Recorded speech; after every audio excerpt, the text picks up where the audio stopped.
राजा मोर सतनाम रावण चलाएगा। बलिदानी राजा मोर सतनाम रावण चलाएगा। न तो धर तलवार मारे शेर के दोहार, न तो धर तलवार मारे शेर के दोहार। पैर में थर थर कांपता। मजा नहीं आते अपन अपन जगह में खड़ा होकर सतनामी शेरनी की तरह जब मुर्दाई माना से सबके सबला। बलिदानी राजा मोर सतनाम रावण चलाएगा। बलिदानी गुरु मोर सतनाम रावण चलाएगा। न तो धर तलवार मारे शेर के दोहार, न तो धर तलवार मारे शेर के दोहार। पैर में थर थर कांपेगा। बलिदानी राजा मोर सतनाम रावण चलाएगा।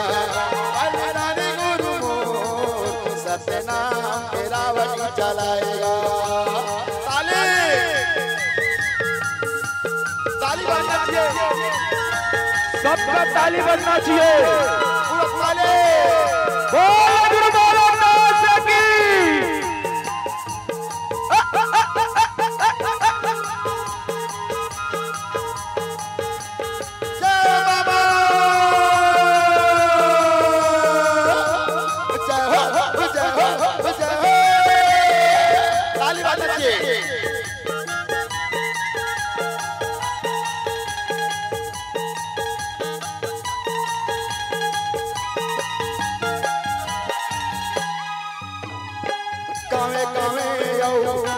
गली सत्य के ध्वजा लहराए हो।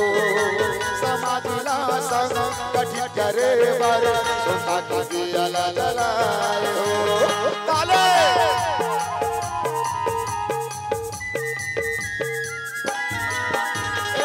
कावे कावे आओ गली गली सत्य के ध्वजा लहराए हो। समाधिला संग कठी करे बर सोता का दिया जलाए हो। न तो धर तलवार मारे शेर के दोहार, न तो धर तलवार मारे शेर के दोहार। पैर में थर थर कांपेगा।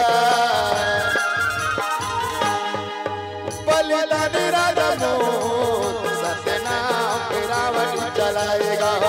बलिदानी गुरु मोर सतनाम रावण चलाएगा। न तो धर तलवार मारे शेर के दोहार, न तो धर तलवार मारे शेर के दोहार। पैर में थर थर कांपेगा। बलिदानी राजा मोर सतनाम रावण चलाएगा। बलिदानी गुरु मोर सतनाम रावण चलाएगा। सतनाम रावण चलाएगा। सतनाम रावण चलाएगा। सतनाम रावण चलाएगा। हमर ही में रहा बीच में रहा।